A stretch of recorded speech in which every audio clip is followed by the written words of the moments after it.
mohon maaf keluar dari materi. Saya seorang remaja yang baru menginjak 17 tahun. Tapi saya merasa sudah capek banget sama hidup saya, Ustadz. 17 tahun. Assalamualaikum warahmatullahi wabarakatuh. Waalaikumsalam warahmatullahi wabarakatuh.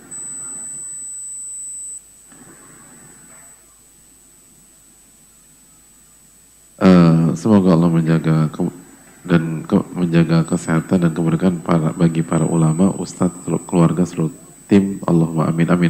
Begitu juga yang bertanya. Saya izin bertanya Ustadz sebelum, mohon maaf keluar dari materi. Saya seorang remaja yang baru menginjak 17 tahun. Tapi saya merasa sudah capek banget sama hidup saya Ustadz. 17 tahun.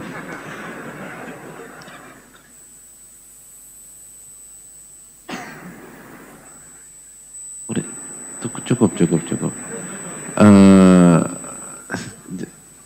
Apa ya teman-teman? Tapi ini pertanyaan serius ya. Ini pertanyaan serius. Saran saya untuk case ini kita jangan tertawa, tapi lebih ke doa. Alhamdulillahilladzi afani mimma btalahu bihi wa faddalani ala katsirin mimman khalaqa tafdila. Segala puji bagi Allah yang telah menyelamatkan saya atau menyelamatkan kita dari ujian beliau tersebut dan mengangkat kita dari banyak hamba-hamba Allah Subhanahu wa Ta'ala. Mari kita lihat, dimulai dari masalah keluarga, pertemanan, pendidikan, dan lain-lain. Saya mohon nasihatnya, karena saya merasa terganggu banget. Saya sering overthinking, insecure, dan ada sisi trauma dari pandemi kemarin karena ada anggota keluarga saya yang wafat. Kesehatan fisik saya juga mulai terganggu. Apalagi kalau sholat saya jadi gagal fokus, mulai nggak ikut kajian-kajian rutin lagi. Saya cukup sedih kalau iman saya ikut terkena percikan dari masalah saya. Semakin hari rasanya hampa, kayak nggak ada semangat dalam diri saya. Ustadz, kalau sudah capek banget, saya cuma bisa menangis sendirian. Melihat teman-teman saya yang stres pada ngelampiasin ke hal negatif, nyakitin diri sendiri. Tujuan mereka sama kayak saya, ingin tenang, istirahat saja sebenarnya. Kadang kepikiran buat lampiasin kayak mereka, tapi saya takut kalau nanti urusannya malah panjang di akhirat. Jadi saya ngerasa nggak punya solusi, Ustadz. Mohon nasihatnya, jazakallahu khairan. Terima kasih atas pertanyaannya, semoga Allah memberikan taufik kepada kita dan penanya. Yang pertama sekali lagi, inilah pentingnya minta pertolongan kepada Allah Tabaraka wa Ta'ala. Hidayah itu mahal dihadirin.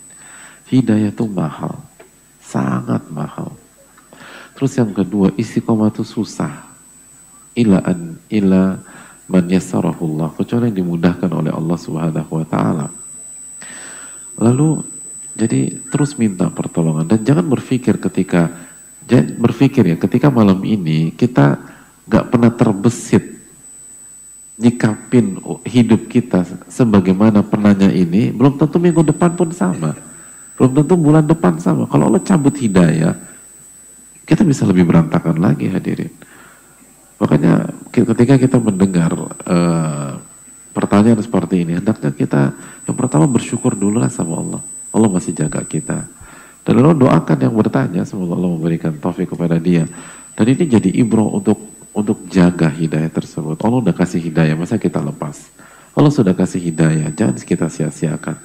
Jangan kita kufur nikmat, karena mahal benar-benar ya. Dan benar, ketika hidayah dicabut, ilmu nafi dicabut, itu masalah yang standar pun akan terkesan sangat pelik gitu loh. Kenapa antum, misalnya kenapa sebagian tadi dari jamaah tertawa? Saya rasa bukan meremehkan yang bertanya, tetapi mayoritas yang bertawa yang saya lihat itu usianya di atas 17 tahun dan sudah pernah mengalami situasi di usia 17 tahun. Secara umum kita tahu lah, secara umum ya, kita belum tahu bagaimana masalah yang bertanya, tapi secara umum 17 tahun itu masih belum ada apa-apa hadirin. Belum ada apa. Dan kita pernah ngerasain itu kan. 17 tahun tuh kita sekolah kelas berapa? SMP. Atau nggak naik berapa tahun sih? 17 tahun ke SMP sih. Kalau antum 17 tahun SMP gitu loh. Dan sekarang tuh bisa ketawa-tawa. Jadi tahu kan bagaimana level kita waktu 17 tahun gitu loh. Artinya waktu 17 tahun waktu kita SMA misalnya, kita ngerasain deh kayaknya tamat nih hidup gue nih. Pernah ngomong gitu gak sih waktu 17 tahun di SMA gitu? Hancur deh gitu. Hancur, mati gue nih, mati gitu loh. Atau apa sih bahasa dulu tuh? Kelar deh hidup gue, kelar. Dan ketika kita kuliah, lalu kita menatap ke belakang, kita kan ketahu-ketahu sendiri, kok masalah gitu aja kelar, dibanding masalah kita pada saat kita kuliah. Dan di kuliah juga nanti gitu lagi, kelar hidup gue nih, kelar nih, mati gue nih, selesai riwayat gue. Nanti 5 tahun kemudian, 10 tahun kemudian pas kita udah kerja dan segala macam hiruk pikuk, kita menengok ke belakang, kita akan geli sendiri. Kok masalah kampus gitu aja kelar? Karena kita ngadepin masalah yang jauh lebih berat. Dan begitu seterusnya. Begitu seterusnya. Kenapa kita berpikir demikian? Berarti bukan karena masalahnya. Tapi karena ilmu dan imannya itu masalahnya. Maka kuncinya simpel. Perbaiki ilmu dan perbaiki iman. Dan yang terakhir lingkungan. Tadi kan bilang kan teman-temannya nyakitin diri sendiri juga. Ya jangan bergaul sama orang-orang kayak gitu. Kita butuh orang-orang yang sabar, yang baik, yang bersyukur, yang beriman kepada takdir sehingga bisa menjadi booster keimanan kita.